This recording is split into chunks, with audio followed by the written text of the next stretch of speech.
Hey, it's your boys. Panera is generously holding a sweepstakes, giving free wedding catering to 5 lucky couples that get engaged inside their restaurant on Valentine's Day. But most generously, they're giving thousands of women a bread bowl-sized red flag that they probably shouldn't say yes. Yeah, I mean, I guess it might be nice to have Panera cater your wedding, but then on the downside, Panera might cater your wedding. If somebody proposed to me in a Panera, not only would I say no, not only would I break up with him, but I would go into the witness protection program so he couldn't find me again. Your standards are so high. A Panera engagement is a sacred oath. In more feminine food news, a rumor spread that Lady Doritos were in development after the chief executive of PepsiCo, Doritos parent company, said that women do not eat Doritos the same way as men. They don't like to crunch too loudly in public, they don't lick their fingers generously, and they don't like to pour the little broken pieces of flavor into their mouth. Now I understand why the last time I tried to buy Doritos, my vagina swatted the bag from my hand. But that's not gonna stop me. Hashtag crunch time's up.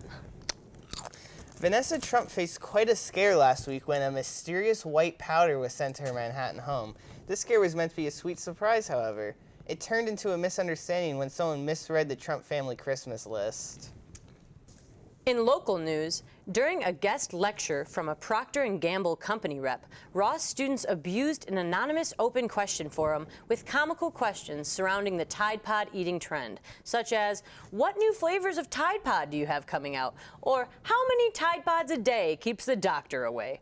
The company is now reconsidering their relationship with the prominent business school. I guess leaving Ross students alone with an anonymous platform is like leaving a 13-year-old alone with a Tide Pod and a camera. Speaking of cameras and trash trends, Snapchat released a new update and everyone fucking hates it. We'd bring you more on this story, but we can't figure out how to find it anymore.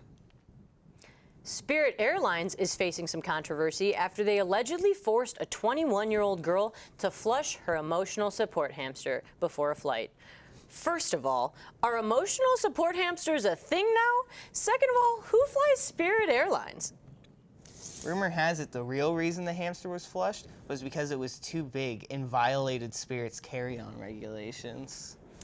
Recently, there was a case of norovirus at the Winter Olympics. That would explain the slug-like shit trail going down the luge track. Despite this epidemic, it's still not as shitty as the last Winter Olympics in Sochi. Earlier this month, Elon Musk tested his Falcon Heavy rockets, launching a Tesla equipped with a camera into space.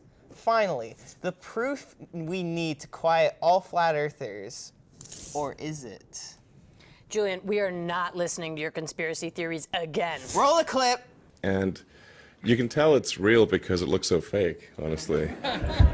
Like, we'd have way better CGI if it was fake. That sounds like something you would say if the Earth was flat. Elon, I'm onto you and your globalist agenda. In heartwarming local news, a male Michigan dog has won the Westminster Dog Show this past week, highlighting that male dogs win the show twice as often as females because they're moody when on their cycles, according to dog handlers. That's sexist, Julian. Hashtag crunch time's up. I'm just delivering the news. Well, in other sexist news, a Utah public school is in hot water for a policy that bans female students from saying no when asked to dance. Now, I know that Utah isn't exactly up to speed with, like, what's okay in this day and age, but it probably didn't help that they called it the Weinstein Rule.